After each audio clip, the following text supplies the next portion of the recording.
Esferas da Vida. Apoio Cultural. Tijuca Restaurante e Bar, a esquina mais carioca de Araraquara. Saúde Quântica Araraquara. Cuidando do espírito através da ciência. Daniel Mariottini.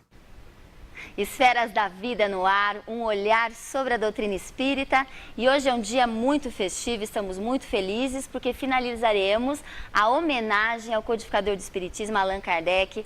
Falaremos da quinta obra, que é a Gênese. Fique aí que o Esferas da Vida está no ar. A alma que é vibração, vida e essência das esferas.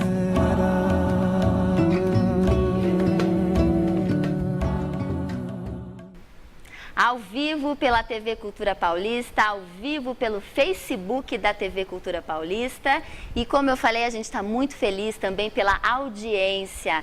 E eu queria mandar um salve aqui para todas as pessoas que nos enviam a sua cidade. Nós estamos no Brasil inteiro, Esferas da Vida está no Brasil inteiro e até fora do Brasil. Eu vou mandar um salve para o pessoal do Rio de Janeiro, São Paulo capital, Bauru, Mogi das Cruzes, Maceió, Alagoas, Matão, Brodowski, Goiôerê, Paraná, Ribeirão Bonito, New Jersey, Estados Unidos, Ibicaraí, Bahia, Paraíba, Minas Gerais, Araxá, Minas Gerais, Contagem, Minas Gerais, Brasília, Recife, enfim. Pessoal, muitíssimo obrigada pela audiência. Nós estamos aqui com os nossos convidados da noite, que são Arthur Valadares, o nosso companheiro, parceiro, expositor espírita, cofundador do NEP, que é o Núcleo de Estudo de Pesquisa do Evangelho, Paulo de Tarso. Bem-vindo mais uma vez, Arthur. Obrigado, é uma alegria estar aqui mais uma vez, encerrando aí essa nossa reflexão sobre as obras básicas e a nossa homenagem ao querido codificador. É isso mesmo. E o nosso convidado do dia é o professor Márcio Correia, professor universitário na área de Engenharia Civil da USP, trabalhador espírita de São Carlos e é de Juiz de Fora, Minas Gerais. Seja muitíssimo bem-vindo, Márcio. Eu agradeço o convite, é uma grande alegria podermos estar aqui juntos para realmente homenagear o grande codificador que foi Allan Kardec. É isso mesmo. E hoje a gente tem uma responsabilidade muito grande, né, Arthur? A gente vai falar do último livro da codificação, falaremos de milagres, falaremos de profecias, também sobre a criação, né? Começaremos do começo. Então eu queria fazer já a primeira pergunta sobre como o Espiritismo entende a criação do universo, a criação do planeta. Essa é uma pergunta muito interessante e, de certo modo, muito vasta, né? Estamos muito longe ainda de chegar a uma última palavra acerca do assunto, mas o Espiritismo vem ampliar os nossos horizontes, chamando aí em seu auxílio as próprias descobertas da ciência. E Kardec vai ser muito sábio, porque isso é um dos pontos principais, um dos objetivos principais do livro A Gênese. Ele vai nos mostrar que é preciso trabalhar nessas duas frentes para que a gente possa ter uma visão mais abrangente, mais profunda sobre a criação, seja do universo, seja do planeta, seja de nós mesmos. É preciso trabalhar em duas frentes de maneira conjugada, por meio da ciência material, com as suas descobertas, ela que tem o domínio aí, ou ela que estuda o domínio da matéria propriamente dita, e a ciência espiritual, a ciência espírita, que vai nos falar da gênese espiritual, da criação de nós, os seres espirituais, os espíritos, do mundo espiritual e tudo mais. Então, aliando as descobertas dessas duas ciências, nós podemos ter uma visão mais abrangente do que seja a criação, renovando para nós, por exemplo, o entendimento do que está lá escrito no livro Gênesis, que é um referencial aí, lá no capítulo 1, quando Moisés descreve a criação, nos dias, mostrando-nos que aquilo ali é uma alegoria poética, literária, muito bela, que descreve em várias fases, várias etapas do processo de criação, e que agora, com as novas descobertas, tanto da ciência material como da ciência espírita, nós vamos compreendendo melhor, entendendo que aqueles dias representam muitos e muitos milênios de trabalho, em que o Criador, através dos co-criadores, espíritos superiores, vão aos poucos dando forma, matéria, elaborando as várias esferas da vida, enfim. A obra Gênesis, ela vai trazer para nós essa união entre ciência e revelação para nos dar um entendimento melhor acerca da criação do universo, no patamar em que nós podemos alcançar, no nível de entendimento que a gente pode abarcar, que é ainda muito limitado, que é ainda muito aquém do que de fato é esse processo da criação divina. Mas um dia nós chegaremos lá, na medida em que formos crescendo enquanto indivíduos e coletividade, a gente vai poder ir compreendendo melhor esse processo de criação. Professor Márcio, a gente tem aquela história de que o mundo foi criado em 6 dias, Deus descansou no 7º, enfim, quanto tempo durou a criação? Existe, né? Tem como fazer essa pergunta do planeta, da Terra? Como surgiram as primeiras criações? Qual que é a sua opinião? Veja, a questão da duração do tempo é uma questão que a gente tem que pensar com muito cuidado, porque a maneira como isso é colocado no texto bíblico é uma maneira alegórica, né? Quando se fala em um dia, se pensa num período que pode ser um tempo bastante longo, de acordo com aquilo que foi necessário para que o Pai Celestial, através do exercício das suas leis, as coisas pudessem acontecer de forma natural e no seu devido tempo, né? Então, o que o Espiritismo nos permite hoje é compreender, em respeito a tudo aquilo que a ciência tem nos mostrado, que tudo tem o seu tempo, tudo tem a sua hora, tudo tem a sua naturalidade e tudo tem a sua devida explicação. E é exatamente essa explicação que os professores do plano espiritual, se podemos chamar assim, os mestres que foram utilizados por Jesus para transferir toda essa informação que é a doutrina espírita para o planeta, os mestres então procuraram nos trazer uma informação bastante completa e bastante ampla, lembrando que no universo nós temos 3 princípios. Deus acima de tudo, o Criador de todas as coisas, Espírito e matéria, e que nós só conseguimos compreender todos esses fenômenos se nós pensarmos em tudo em conjunto, e não apenas exclusivamente a matéria, sem o que muitas coisas nós não compreenderíamos, e também não apenas o Espírito. Kardec, na introdução deste livro, desse belíssimo livro que é a Gênesis, ele nos alerta que é preciso pensar a matéria, o espírito e a relação de um sobre o outro para que alguns fenômenos ganhem clareza para a nossa compreensão. Então, este aspecto da doutrina, que é de profundo respeito à ciência, mas lembrando que existe uma ciência espiritual trazida pelos espíritos, cujo objeto não é a matéria física, mas é o princípio espiritual que nós precisamos compreender cada vez melhor. Perfeito. Qual que é a relação entre a ciência material e a ciência espiritual? Existe uma relação? Veja, no fundo tudo é ciência, né? Nós, enquanto seres humanos encarnados, nós temos um certo domínio sobre a ciência material, que tem como objeto muito claro definido a matéria física. Agora, o que a gente entende como ciência espiritual, aquilo que os espíritos trazem para nós, é uma ciência com um objeto diferente. Ela tem o seu método, ela formula a sua teoria, mas o objeto é o princípio espiritual. Então, não se pode confundir uma ciência com a outra na medida em que elas são complementares. Então, por exemplo, quando Kardec começa a observar os primeiros fenômenos, por exemplo, a movimentação das mesas, fato que era muito comum no século XIX, ele percebe claramente o seguinte: não era o caso de tentar reinventar as leis da física, porque as leis da física determinam como é que esse elemento material ele se movimenta, ou esse movimento se altera a partir de uma força que está ali colocada. Mas ele observou que haviam outras causas para o estabelecimento daquele fenômeno, e que aquele fenômeno tinha um caráter inteligente, e partiu do princípio de que um efeito inteligente há necessariamente de ter uma causa inteligente. Ele foi atrás dessa causa e ele só percebeu que é necessário a compreensão através de a identificação de um elemento espiritual que era o produtor, o causador de todos esses fenômenos. A razão é essencial para o Espiritismo, Arthur? Sem dúvida, né? Kardec vai, por meio da codificação, criar esse espaço, esse contexto, onde, mais uma vez, a revelação por meio das religiões ou da religião poderia dialogar com a razão aí por meio da ciência material. Há inclusive um item no Evangelho segundo o Espiritismo chamado Aliança da Ciência e da Religião. Entendendo justamente isso que o Márcio falou, que cada uma delas tem um domínio de análise.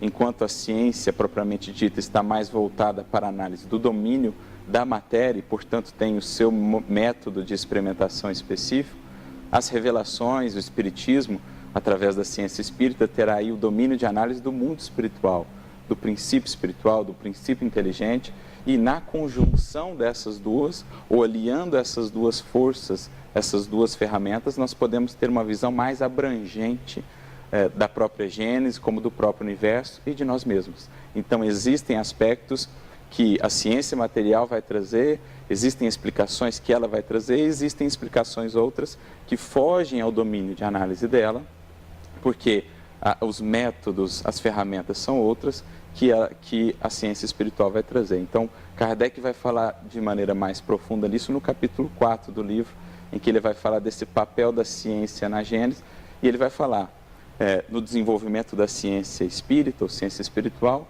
nós tivemos aí a mediunidade como esse grande instrumento de experimentação.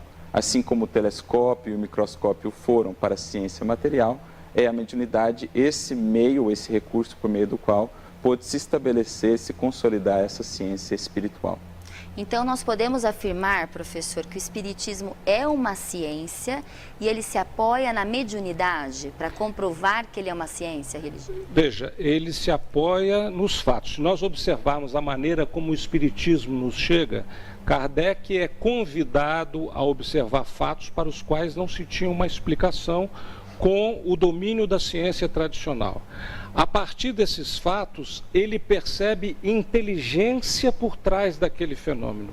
Quando ele estabelece um contato com essa inteligência se apresenta através da comunicação e diz: olha, nós somos nada mais daquilo que vocês são, só que nós não temos mais o corpo físico. E a partir daí fica demonstrada a possibilidade de haver uma comunicação entre seres que não têm mais o corpo físico e outros que têm. Então fica estabelecido um instrumento fundamental de trabalho, que é exatamente a mediunidade. Kardec coloca essa comparação que o Arthur muito bem nos lembrou aqui, por exemplo, a questão do microscópio. O microscópio nos permite enxergar o que é muito pequeno.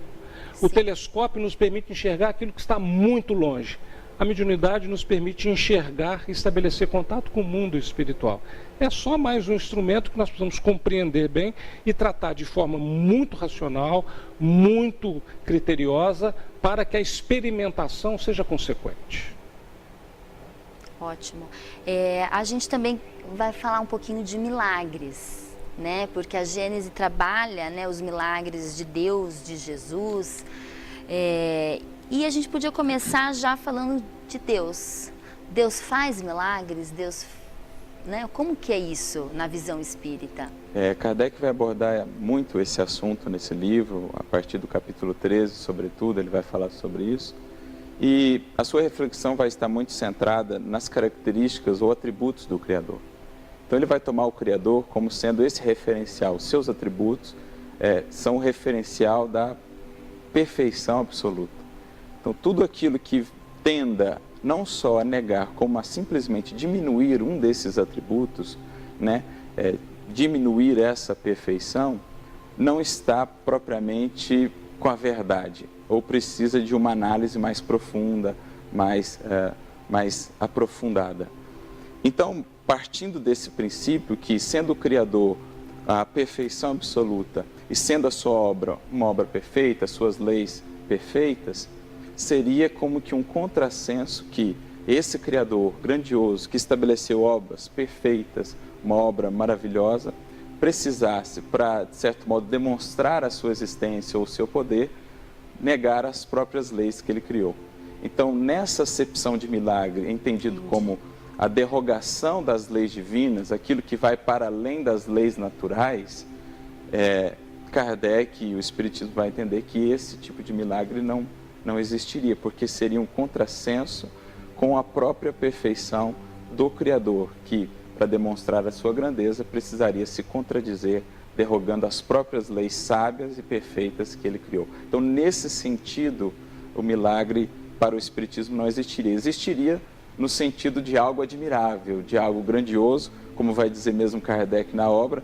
Se entendemos milagre por algo admirável, então tudo na natureza é milagre, porque a obra do Pai é realmente perfeita, belíssima e grandiosa.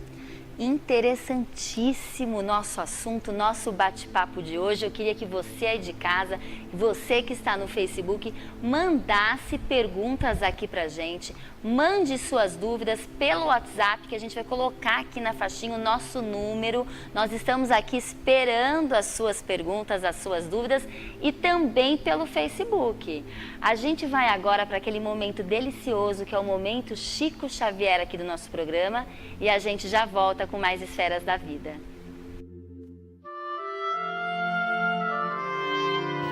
O que pensa você, como analisa os chamados milagres da Igreja Católica?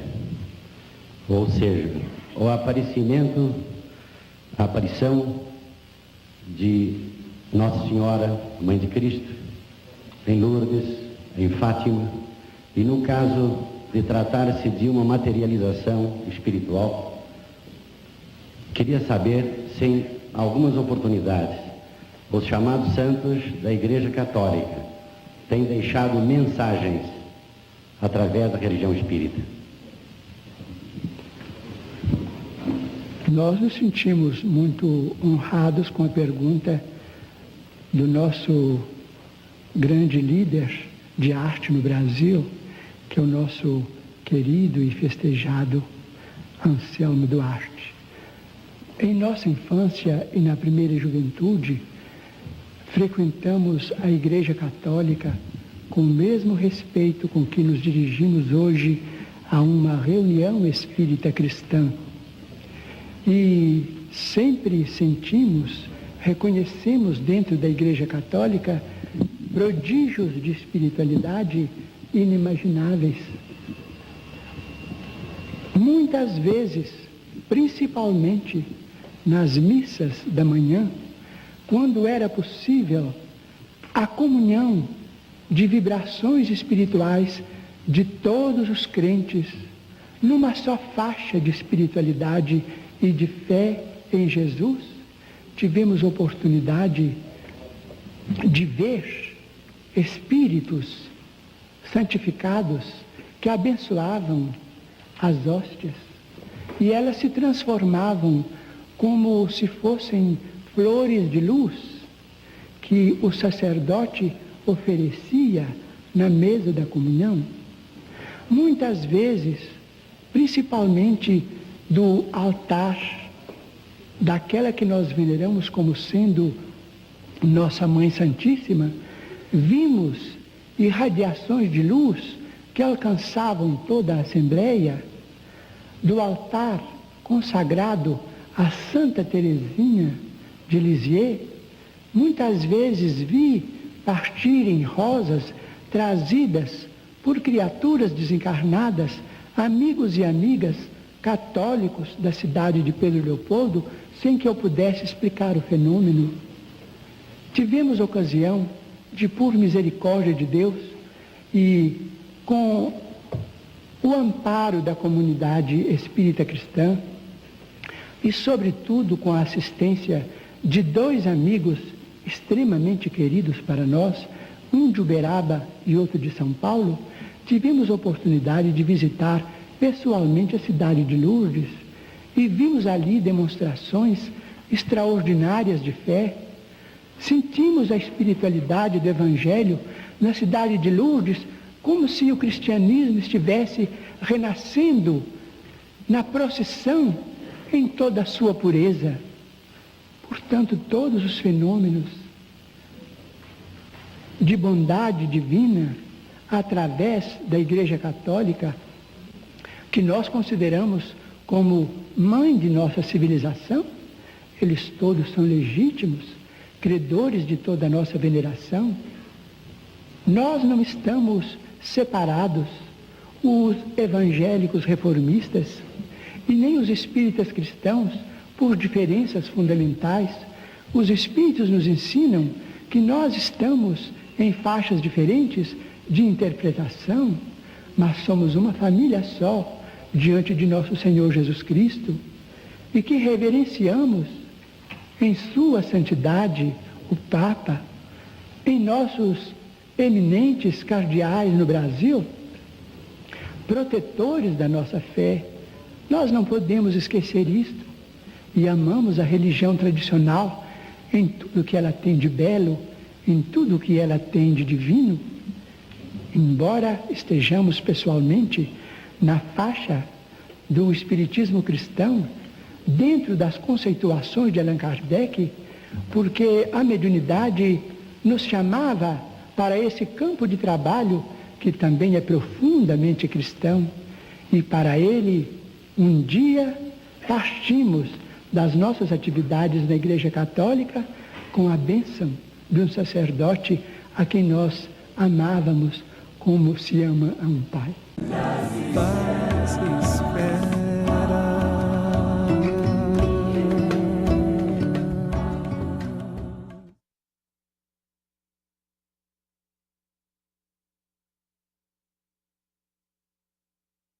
Borsari Imóveis. Atendimento rápido e personalizado. A Borsari tem as melhores condições. Sua busca começa aqui. Borsari Imóveis. Opinião. Eu acho que é muita gente mesmo. Debate. Pelo amor de Deus, o senhor falar de Neymar aqui, Bruna Marquezine. Né? Por quê? Isso aqui é um assunto, isso aqui é sério. Os lances mais inusitados. Entrevistas, procurando colocar, em prática tudo aquilo que treinamos. E muito bom humor. Você é especialista em avião, quase derrubou um já. Rodrigo Viana, José Carlos Madalena e equipe comandam o esporte como você nunca viu. Painel Paulista Esportes, de segunda a sexta às 7h45 da noite, na TV Cultura Paulista. Se você está procurando uma boa desculpa para vir ao Tijuca, achou. É o melhor almoço da cidade. Ué, quer outra? A Happy Hour mais carioca de Araraquara é no Tijuca. E a música de sexta e sábado à noite não é uma boa desculpa? Mas tem ainda de reunir os amigos no fim da tarde, comemorar seja lá o que for, fechar um negócio, né? E tem o bolinho de bacalhau, o chopp em dobro. Quer saber? Desculpa é o que não falta para vir ao Tijuca. Tijuca, o point carioca de Araraquara de dia e de noite. Palácio Pneus, alinhamento, balanceamento, freios, pneus, suspensão e muito mais. Revendedor autorizado Bridgestone, profissionais qualificados e prontos para atender você. Venha fazer a revisão do seu carro no Palácio Pneus. Palácio Pneus, superando suas expectativas. Para quem já está em tratamento, alguns recursos são fundamentais e a gente percebe de fato que o apoio da família é o que mais ajuda, é aquilo que faz com que a mulher realmente se sinta amparada e acreditando que ela não está enfrentando tudo isso sozinha, ela tem uma perspectiva de cura muito maior. Graças a Deus eu tive o apoio do meu marido, ele conversou muito comigo, me ajudou muito, mesmo assim eu fiquei muito nervosa, chorei muito no dia que eu recebi o diagnóstico. No outro dia eu acordei com outro pensamento, já consegui acordar. O apoio do parceiro, dos filhos, é fundamental nesse momento. É importante também que ela busque grupos de apoio que oferecem pacientes que já tiveram, passaram pelo tratamento e hoje estão bem. Também é um recurso muito importante nesse momento. Apoio Social TV Cultura Paulista.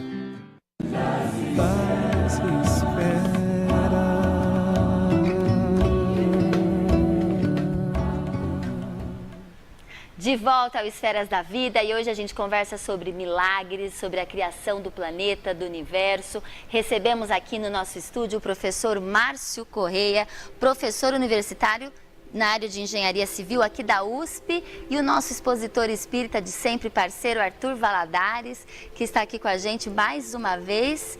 E a gente tem algumas perguntas aí do nosso público, de quem está em casa. A Rita de Baté, desde a semana passada, ela vem nos mandando essa pergunta. Ela quer saber se é possível o espírito sair do corpo durante o tempo em que está dormindo, né? Isso sempre acontece com ela e quando ela conta para as pessoas, ela é chamada de louca. Olha lá.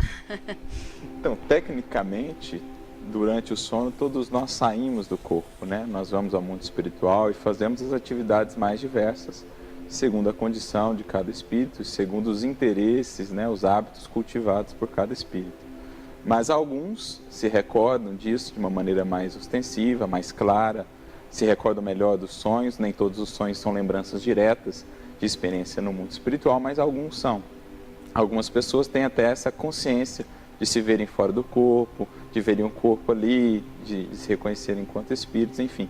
Então, todas as noites ou durante o sono, nós como que fazemos esse processo de desdobramento, que é já em si um ensaio para o processo do desencarne, da morte. Então, de certo modo, todas as noites a gente morre um pouquinho e volta para o corpo também, porque é o processo natural que acontece durante o sono.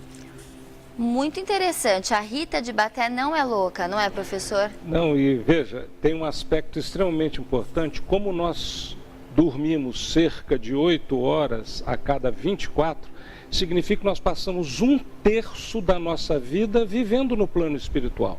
Então também é uma forma de nós já nos treinarmos para quando voltarmos para a nossa pátria definitiva, né? Então é um período muito importante em que o corpo descansa, mas nós não somos o corpo, nós apenas vestimos o corpo. Então nós estamos vivos, atuantes e podendo aproveitar estes momentos de forma muito útil.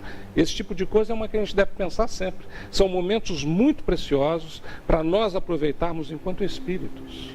Valendo um adendo aí, daí a importância, por exemplo, antes do sono, de buscarmos a prece, de buscarmos nos preparar para o sono, rogando a espiritualidade amiga que nos ampare, a fim de que possamos aproveitar esse 1/3 da encarnação que vivemos lá no mundo espiritual em estudos, em atividades nobres, né, para que a gente possa também crescer e evoluir durante esse período. Nós temos mais uma pergunta que está relacionada ao tema que fizemos a semana passada sobre céu e inferno. A Vanessa Grifone, ela pergunta: a vida é luta, o céu é trabalhar no bem e o inferno é a inércia?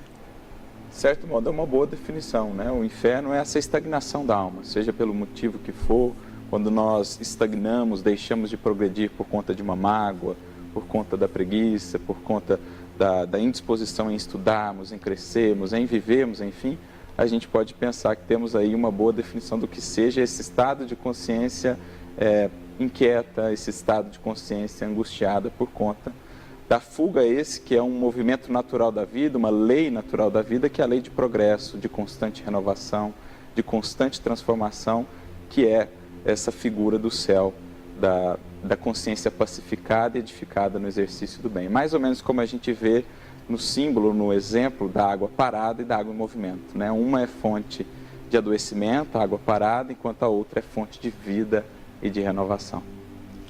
E é interessante observar um outro fato, que é o seguinte: como são estados da alma, não são locais para onde a gente vai, né? Nós podemos ter duas pessoas sentadas uma ao lado da outra. Uma pode se sentir no inferno, enquanto a outra julga que está no céu. Então é uma questão de aproveitamento do espírito, da experiência que ele possui. Daí nós buscarmos nos conscientizar de que é possível chegar ao céu em qualquer instante, em qualquer lugar. Não é geográfico. Não é geográfico, né? De forma alguma. O Arthur começou contando um pouco para a gente, professor, sobre milagres, né? Se Deus faz ou não milagres. E Jesus? Os milagres que Jesus fez aqui na Terra enquanto reencarnado, como que o Espiritismo enxerga? Veja, de uma maneira geral, o Espiritismo não entende nada como sobrenatural. As coisas todas são naturais, tem algumas que nós já compreendemos e outras que ainda em um outro instante iremos compreender, mas são todas naturais. Nesse sentido, se nós pegarmos o conceito teológico de que o milagre seria a derrogação da lei, como o Arthur falou, então nesse sentido não se entende a existência do milagre. Mas o milagre visto como uma coisa extraordinária, excepcional, ou que produz grandes benefícios, por exemplo, muitas vezes nós falamos assim: nossa, a medicina está produzindo milagres. Mas como feitos notáveis, coisas muito importantes, grandes benefícios trazidos para a humanidade. Então Jesus fez inúmeros milagres nesse sentido. um homem superior, aquele que chegou à condição máxima de perfeição, a que nós aqui na Terra podemos entender e almejar, ele no domínio de uma ciência muito além daquela que hoje nós já conseguimos chegar, ele podia fazer feitos notáveis, e fez. Então, as suas curas, algumas inclusive instantâneas, como a mulher hemorrágica que simplesmente tocou a sua veste e foi instantaneamente curada, uma ação psíquica maravilhosa a partir da fonte inesgotável de amor que brota do coração de Jesus, ou então fatos encantadores como Jesus acalmando os ventos ou caminhando sobre as águas. Então são fatos assim que mostram a capacidade fenomenal do nosso governador do planeta, o Jesus, a quem nós devemos tanto por todo esse amor, a dedicação e de estar cuidando de todos nós com tanto carinho.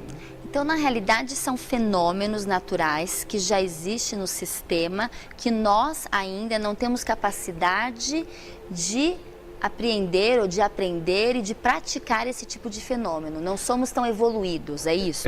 Ao nível em que Jesus fazia, sem dúvida não, mas não devemos esquecer que ele mesmo nos diz: tudo que eu faço, vós podereis fazer e muito mais. Então ele deixou uma senda do progresso aberta para que nós, enquanto humanidade, busquemos melhorar as nossas possibilidades através do estudo, mas sobretudo através do desenvolvimento moral.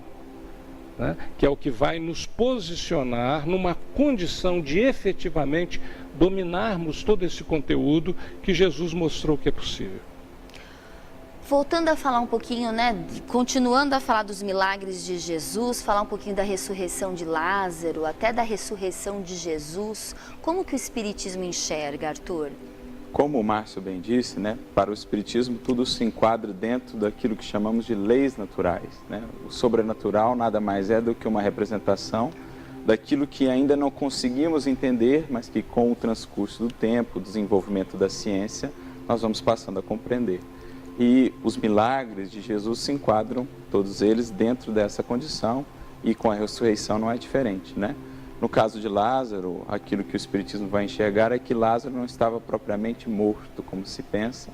Ele estava passando por um processo cataléptico que dava aquela aparência da morte, mas que, se estivesse de fato morto, não seria possível esse retorno ao corpo, esse retorno à vida física, a não ser numa futura encarnação. Então, o Cristo, com a sua capacidade muito superior à nossa, de entendimento da própria situação de Lázaro, com o seu poder magnético, traz de volta Lázaro à vida e traz com isso também uma grande lição simbólica da sua própria mensagem, da própria atuação do Cristo e do Evangelho na vida humana. Emmanuel, por exemplo, o benfeitor de Chico, quando vai comentar essa passagem de Jesus, diz que ali está simbolizada a ação do Evangelho, tirando-nos como que da morte, isto é, tirando-nos como que dessa incompreensão acerca da verdadeira dimensão do que é a vida.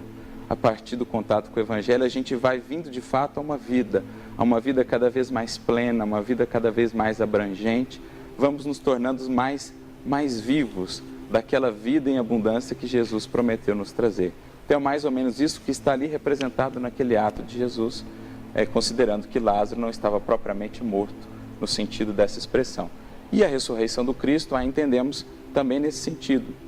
O Cristo retorna após a crucificação, não mais na condição do corpo físico, retorna em espírito, apresentando-se aos discípulos, num fenômeno aí de materialização, dando continuidade, preparando-os para a continuidade da obra que haveria de prosseguir após a sua partida ou retorno para o mundo espiritual. Então é mais ou menos nesse sentido. Então Jesus retorna em espírito. Em espírito, e segue conosco em espírito, embora não visível, mas é possível que o possamos sentir, como ele mesmo prometeu: estarei convosco até a consumação dos séculos.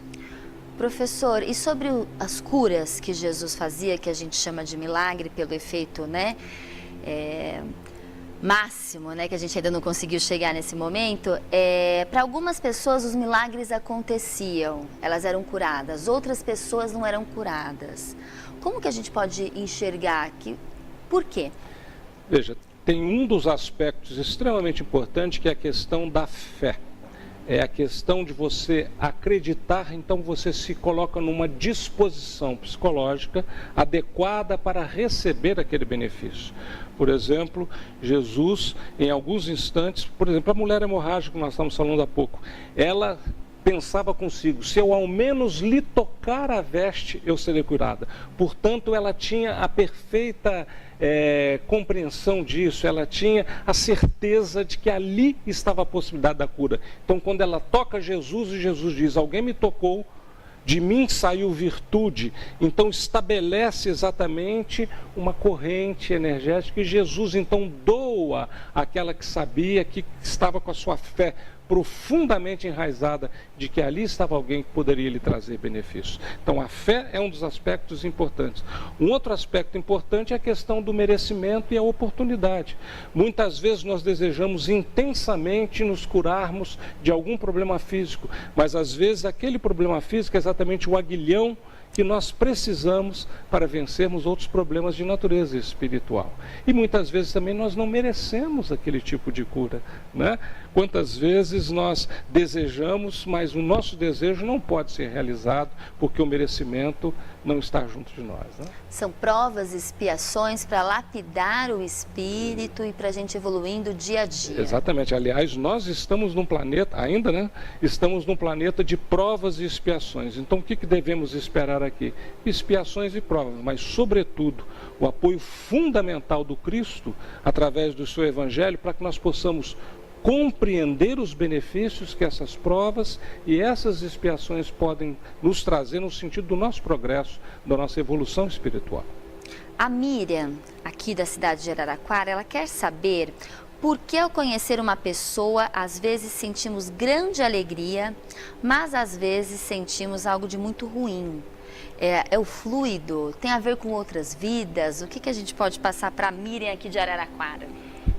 Bom, pode ser tudo isso, né? Muitas vezes, como nós vivemos várias vidas e nós temos inúmeros encontros ao longo dessas vidas, às vezes nós podemos estar reencontrando uma pessoa com a qual já convivemos. Isso nos traz naturalmente um benefício. Há também pessoas com quem nós temos uma natural afinidade, uma afinidade de pensamento, uma afinidade vibratória. Isso também nos traz um bem-estar. Então, todas essas coisas podem acontecer. Nós também não podemos ficar fantasiando, né? Ah, eu tive bem-estar diante de uma pessoa. Ah, certamente vivi com ela em alguma existência. Não, pode ter acontecido, mas não necessariamente aconteceu. Agora voltando aqui para a nossa Gênese, para o nosso livro, Arthur, e as predições e as profecias do Evangelho? É possível prever o futuro? Porque aqui bem na capa da Gênese, deixa eu buscar aqui, está bem claro que os milagres e as previsões segundo o Espiritismo, a gente consegue prever o futuro? Isso é bastante relativo. Kardec vai dedicar um capítulo inteiro a essa análise que ele chama de teoria da presciência, nos dizendo que essa possibilidade de entrever o futuro, ela vai se abrindo à alma na medida em que a alma vai galgando os degraus da evolução, como alguém que subindo uma montanha pudesse enxergar bem mais à frente do que aquele que segue, por exemplo, pelo vale. O Criador onisciente, para ele não existe sequer essa divisão entre passado, presente e futuro. Para ele é a eternidade. Então, Deus sabe de tudo. E à medida que a alma se aproxima dele, ela consegue entrever um pouco mais esses horizontes do futuro. No caso do Cristo, por exemplo, com a sua grandeza espiritual, pelo patamar a que já atingiu, por isso ele conseguia avançar mais no tempo e, de certo modo, trazer para nós algumas figuras, algumas orientações quanto ao futuro da humanidade, quanto ao programa estabelecido aí pelo Criador para o nosso processo educativo e evolutivo no orbe terrestre. Por favor, professor. Nós nos lembramos de um livro do Hermínio Miranda, se não me falha a Memória e o Tempo, que se chama, onde ele coloca uma tese muito interessante. Ele diz que o tempo é apenas um lugar. E este lugar, dependendo da nossa capacidade, da nossa evolução, nós podemos chegar a este lugar. E chegando a esse lugar, a gente pode ter a visão do que vai acontecer e também daquilo que aconteceu. Sempre, claro, dependendo das condições evolutivas da criatura. né? Então alguém como Jesus certamente conseguia.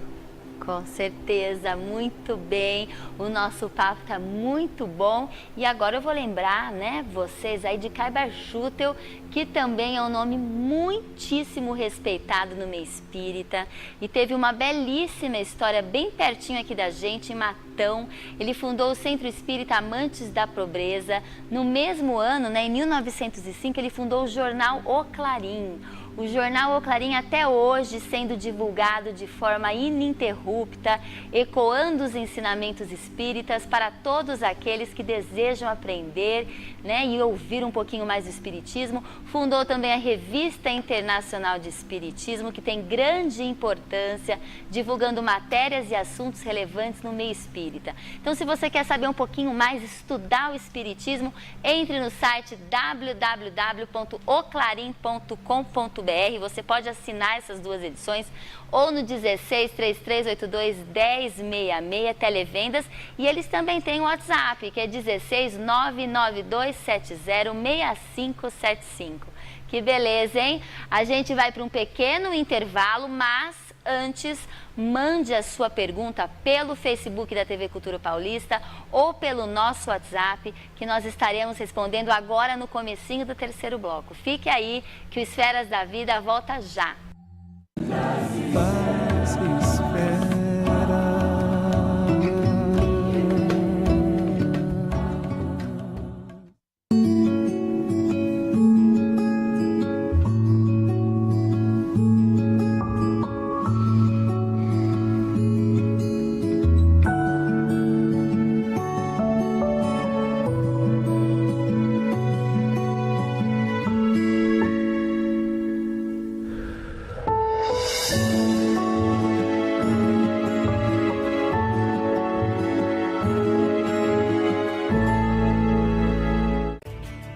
Dicas Conexão Saúde.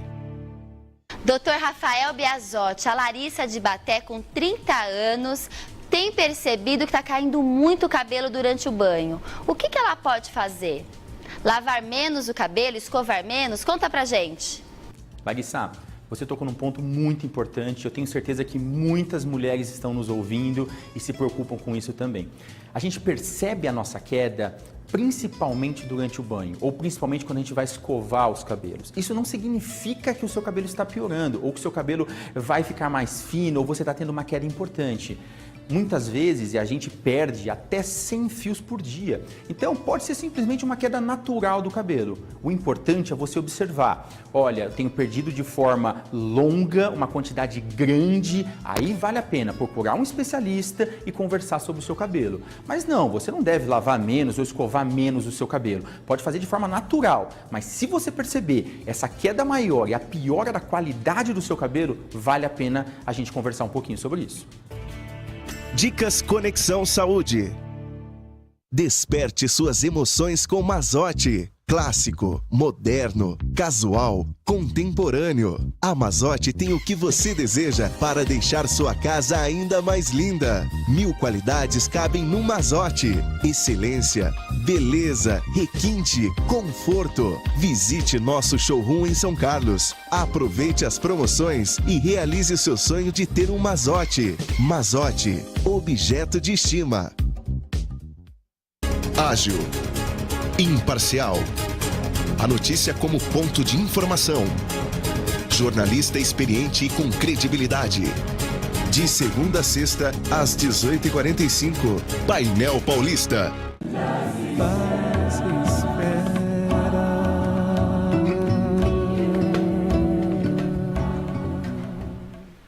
De volta ao Esferas da Vida, e a gente conversa hoje com o professor Márcio Correia da USP, com Arthur Valadares, também de São Carlos. É da USP também que você estuda, Arthur? Fazendo doutorado. Fazendo doutorado na USP em quê? Só para Engenharia Mecânica.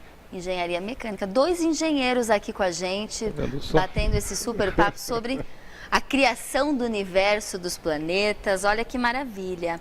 E a gente tem uma pergunta da Mireia aqui de Araraquara que bateu um pouco com a minha pauta. A gente conversaria um pouquinho sobre o que significa a expressão "os tempos são chegados". E a Mireia perguntou, na visão do Espiritismo, existirá o fim do planeta Terra? Como se processa a transição planetária? Já estamos nesse processo? Tem muita dúvida, né? O planeta vai acabar, 2000, né? A gente já teve esses problemas de fim de mundo, né, professor? Veja, várias pessoas previram o fim do mundo, né? E ficaram depois numa condição muito esquisita, porque esse fim do mundo que eles previram não aconteceu, né?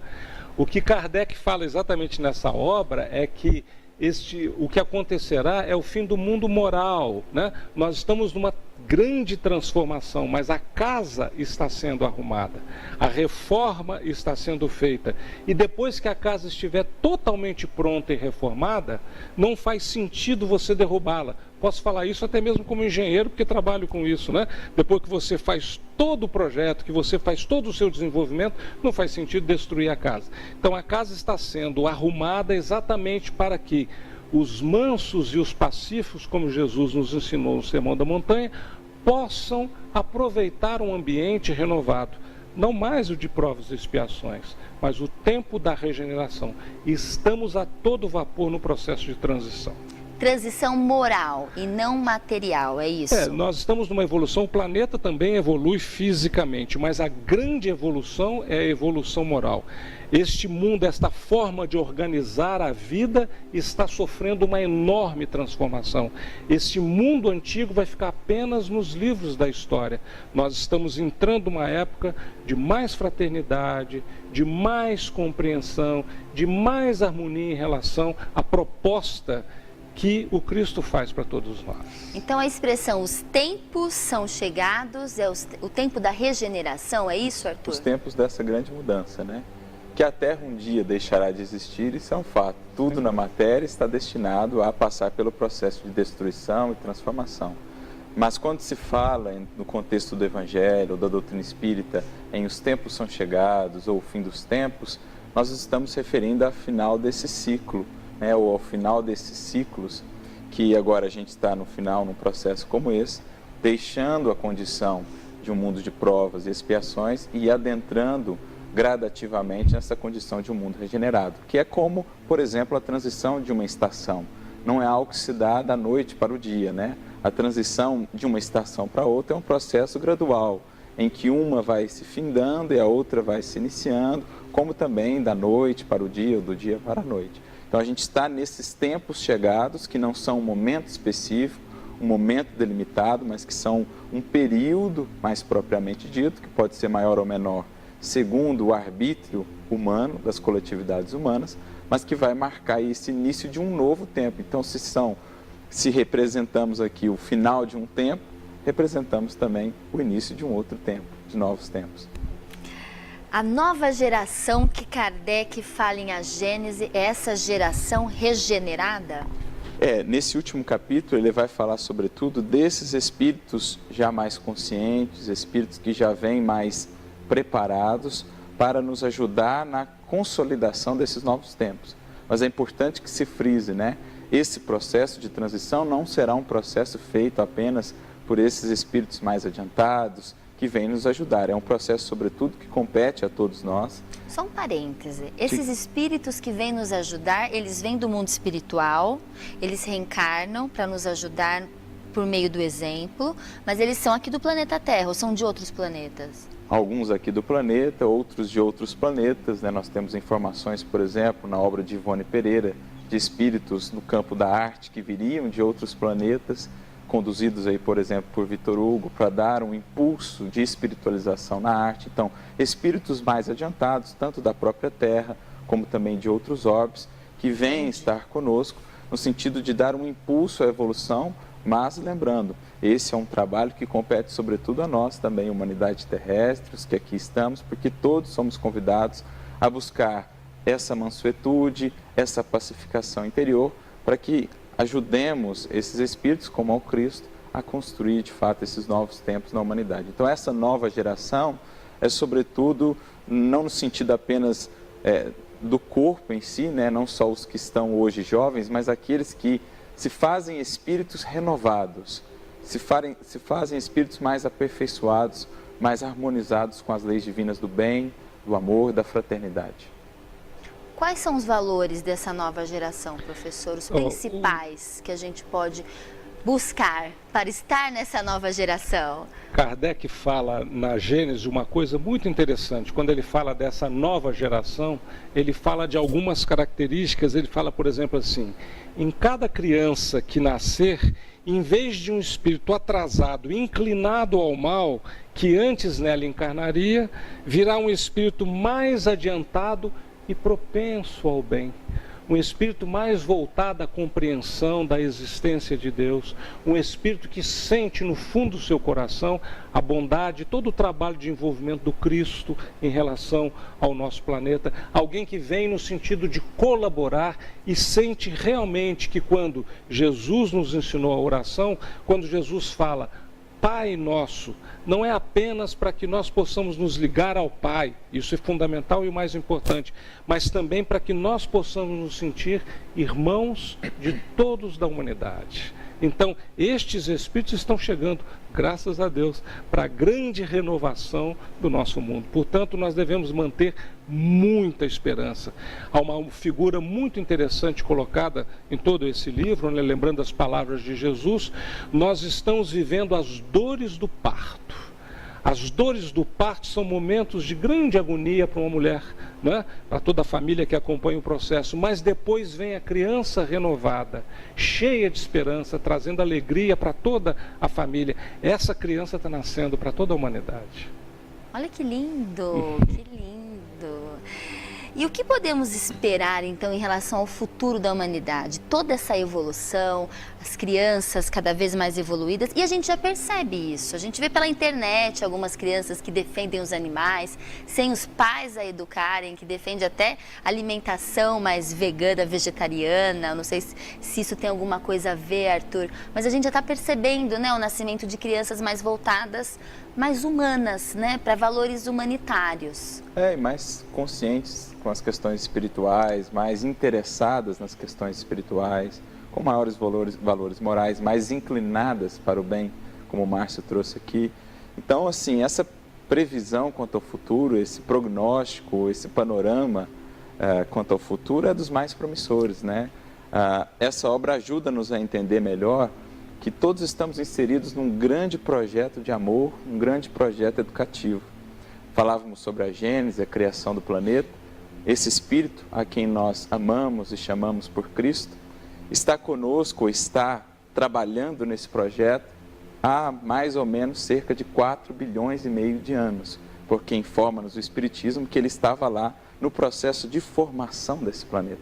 Há 4,5 bilhões de anos atrás, preparando essa casa, essa escola para nos receber, e desde então, em todos os tempos, nos alimentando com as revelações, com o conhecimento espiritual que fosse adequado a cada momento e a cada cultura, e seguirá sempre conosco, governando e conduzindo essa grande nau que é o planeta Terra. Então, Cristo está no leme e espera de nós, os pequeninos marujos, que façamos cada um a nossa parte no posto de trabalho em que fomos colocados, a fim de que a nau Terra possa, enfim, aportar nesse porto do amor, da paz e da fraternidade, que será esse futuro promissor que nos aguarda certamente.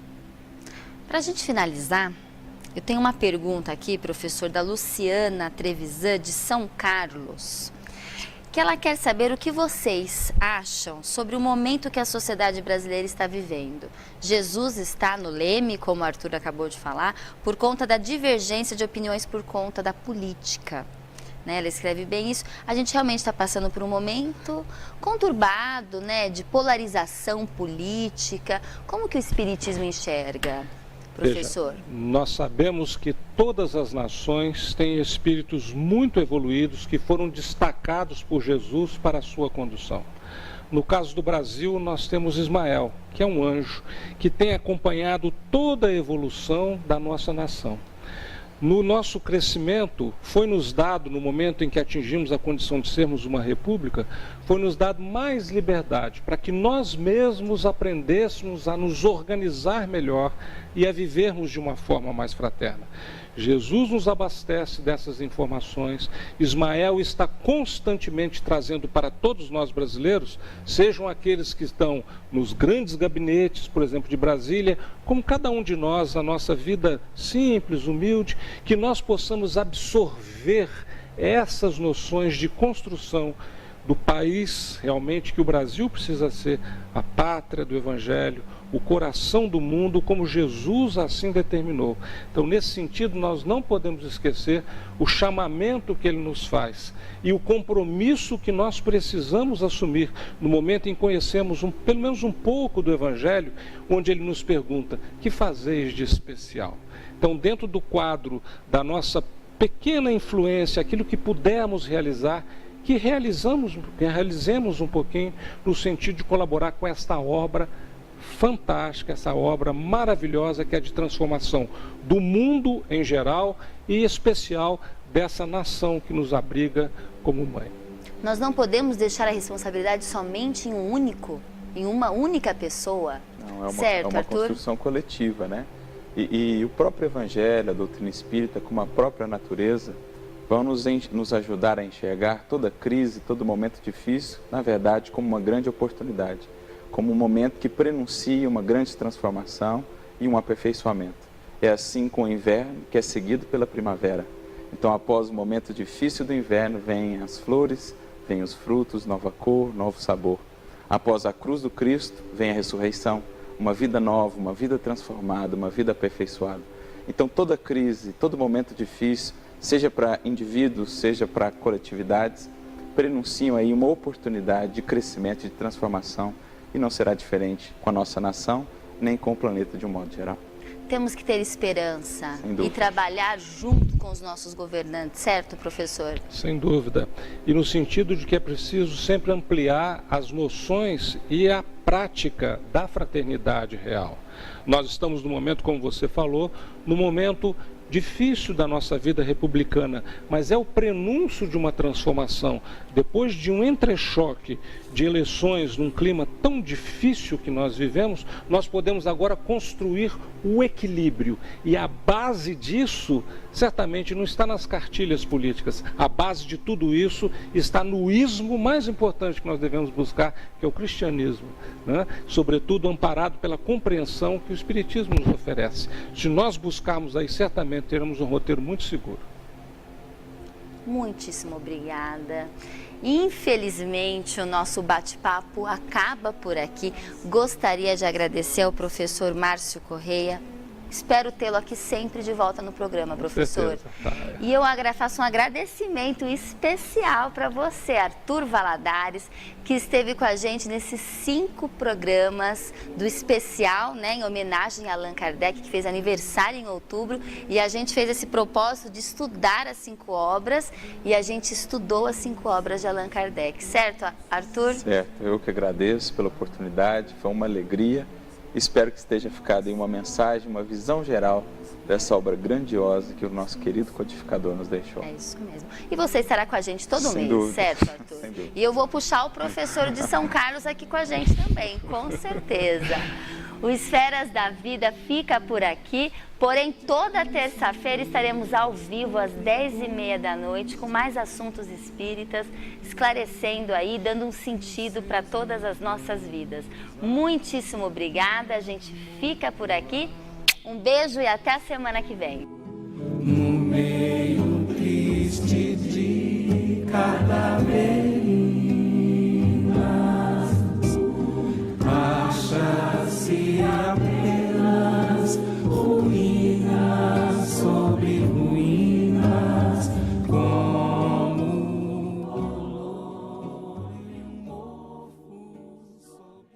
Esferas da Vida. Apoio Cultural. Tijuca Restaurante e Bar, a esquina mais carioca de Araraquara. Saúde Quântica Araraquara. Cuidando do espírito através da ciência. Daniel Mariottini.